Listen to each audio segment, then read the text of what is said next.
mereka kan salah satunya membandingkan dengan orang lain itu tadi, ya kan?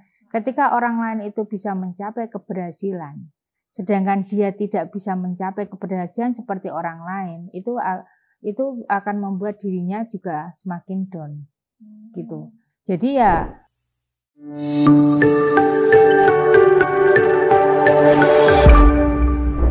Assalamualaikum warahmatullahi wabarakatuh.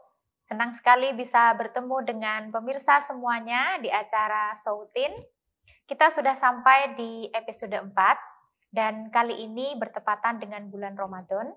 Sebelum kita memulai acara Sautin pada hari ini, izinkan saya mengucapkan selamat menunaikan ibadah puasa di bulan suci Ramadan ini untuk pemirsa yang beragama Islam.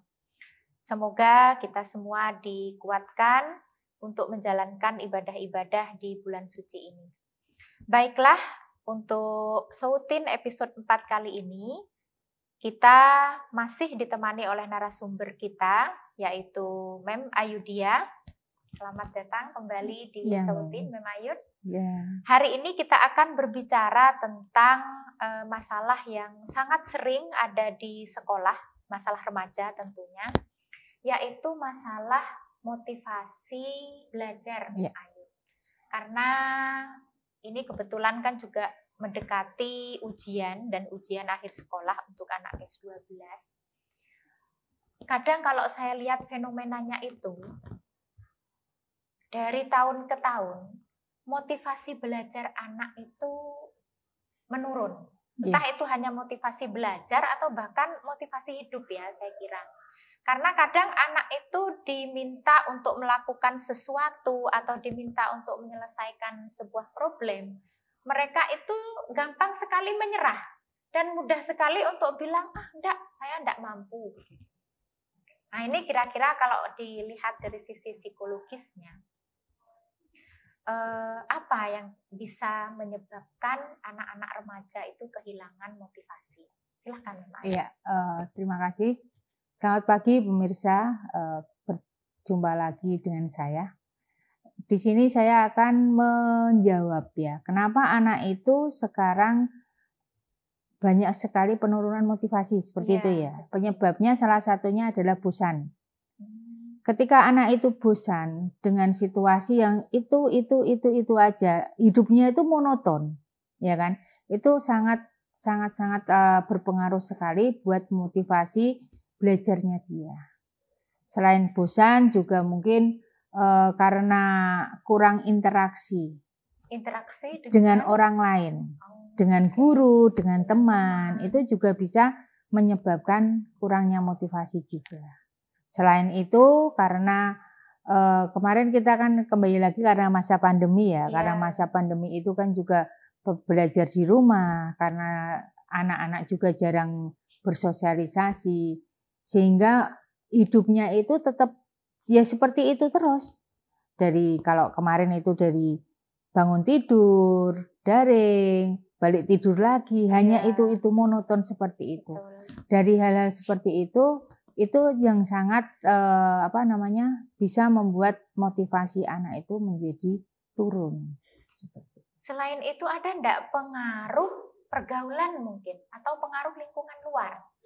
Iya, kalau pengaruh lingkungan luar itu kok tidak begitu banyak berperan ya. Sebenarnya kan motivasi itu apa yang ada dalam diri kita. Apa yang ada dalam diri kita. Jadi kalau untuk pengaruh lingkungan luar seperti teman, itu kurang, ya ada juga tapi tidak begitu besar. Tidak begitu besar pengaruhnya. Yang pasti itu motivasi itu turun atau tidaknya itu sebenarnya dari diri kita sendiri.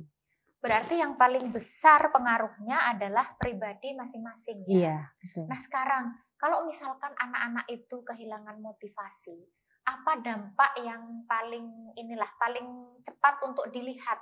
Seperti itu. Ya paling tidak yang dilihat adalah prestasi. Prestasi ya? Iya, prestasinya akan semakin menurun. Karena ya ibaratnya, saya mengerjakan aja juga hasilnya seperti itu. Teman saya tidak mengerjakan juga seperti itu, ya mending saya tidak mengerjakan, tidak apa-apa gitu. Jadi karena kita berbicara tentang motivasi berprestasi ya, ibaratnya ya prestasi belajar itu yang sangat-sangat berdampak ketika anak itu mengalami penurunan motivasi. Sehingga ini mungkin ya, anak-anak itu kalau diberikan tugas atau diberikan inilah misalnya ada proyek atau menyelesaikan masalah apa gitu ya, mereka kemudian memilih untuk ngapain mengerjakan itu gitu ya. Iya. Jadi mereka tuh sudah kayak down gitu dengan kondisi itu. Sudah itu sebenarnya down atau ini ya, atau mereka itu apa ya istilahnya itu, sudah tidak care lagi dengan lingkungan itu gimana? Ya bisa juga down karena apa? Mereka kan salah satunya membandingkan dengan orang lain itu tadi, ya kan? Ketika orang lain itu bisa mencapai keberhasilan, sedangkan dia tidak bisa mencapai keberhasilan seperti orang lain, itu akan membuat dirinya juga semakin down, gitu. Jadi ya ibaratnya saya tidak bisa seperti itu kok, gitu kan? Sudah menyerah, ibaratnya sudah menyerah sebelum dia berperang, gitu. Oke, sekarang kalau misalnya tadi kan kita lihat dari sisi dampak terhadap anak-anak yang kehilangan motivasi. Sekarang kalau misalnya anak-anak yang kehilangan motivasi ini menonton acara ini, kemudian mereka tergerak hatinya, oh berarti saya ini harus lebih lagi mempunyai motivasi. Apa sih untungnya gitu ya? Kalau saya atau kalau kita para remaja misalnya memiliki motivasi yang lebih baik atau lebih tinggi daripada teman-temannya, apa sih yang akan dia dapat selain prestasi belajar gitu untuk ke depan? Ya paling tidak kepercayaan diri lah ya. Ketika kita motivasi kita, ibaratnya seseorang tuh selama kita tuh sudah punya motivasi, itu akan enak lah seperti itu ya kan, akan enak. Jadi kita punya motivasi, paling tidak kita punya percaya diri, rasa percaya diri yang tinggi. Seperti itu. Itu terkait juga berarti. Iya, terkait juga. Ketika kita sudah punya motivasi, pede kan kita. Wah, aku dimotivasi, berarti saya harus belajar. Saya sudah pede dulu nih. Pede dulu kalau saya punya saya belajar, berarti saya punya motivasi untuk lebih baik. Ya, itu percaya diri yang pertama. Yang kedua, paling tidak dia memiliki banyak teman. Itu juga bisa. Karena beranggapan bahwa wah anak ini kok semangat gitu kan. Motivasi kan sebagian dari semangat ya. Anaknya semangat berarti aku sama itu aja gitu. Biar motivasi menggeret motivasi teman yang lain. Berarti pengaruhnya juga keluar ya, kayak ada aura yang positif yang kemudian bisa menarik lingkungannya gitu ya. Itu dampak positif ketika kita memelihara motivasi. Yang baik. Oke. Kemudian yang terakhir mungkin Mem Ayud, kiat-kiat atau tips agar motivasi dalam diri kita atau diri para remaja itu tetap baik, tetap tinggi. Karena kita tahu bahwa kondisi kita kan memang naik turun ya setiap harinya seperti itu. Mungkin ada tipsnya sehingga dalam perjalanan, terutama untuk anak-anak remaja, anak-anak SMK, perjalanan ketika mulai awal sekolah sampai di akhir, sampai mereka lulus, itu apa yang mereka kejar, apa yang mereka cita-citakan bisa tercapai. Silahkan. Jadi tipsnya atau kiat-kiatnya agar motivasi itu tetap terjaga. Paling tidak pada saat kita belajar ya, siapkan ruangan yang nyaman. Ya, ruangan yang nyaman itu akan membuat kita menjadi semangat untuk belajar. Beda dengan ruangan yang berisik, yang ada banyak anak kecilnya atau bagaimana, itu tidak akan membuat kita itu menjadi semangat. Ya, itu. Terus yang kedua adalah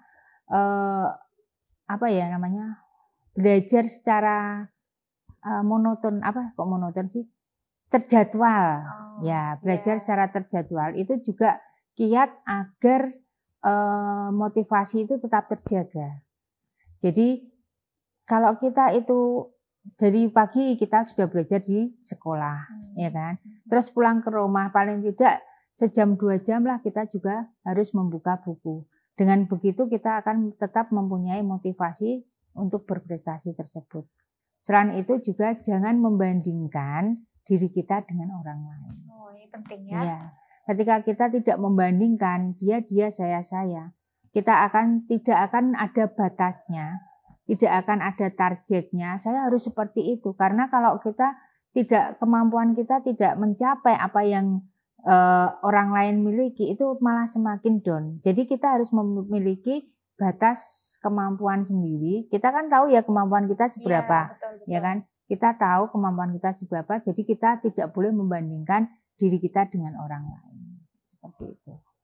Oke, wah asik sekali tips dan kiat-kiat yang diberikan oleh Mem Ayudhya. Jadi untuk pemirsa, terutama anak-anak remaja dimanapun kalian berada, anak-anak usia SMK, usia SMA begitu ya, atau anak-anak remaja di segala usia, silahkan munculkan motivasi dari dalam diri kalian. Karena motivasi internal atau motivasi yang datang dari dalam diri itulah motivasi yang terbesar untuk kita bisa sukses dalam hidup ini.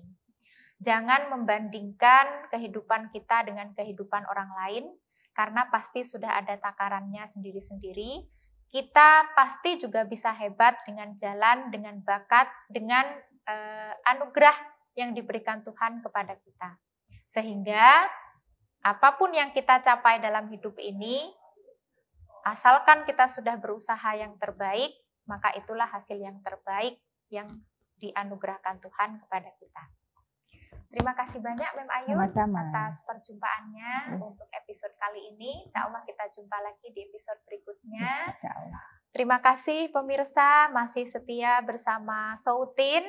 Kita akhiri perjumpaan kita kali ini. Mohon maaf jika ada kekurangan, ada kehilafan dalam kata-kata. Sekian. Assalamualaikum warahmatullahi wabarakatuh.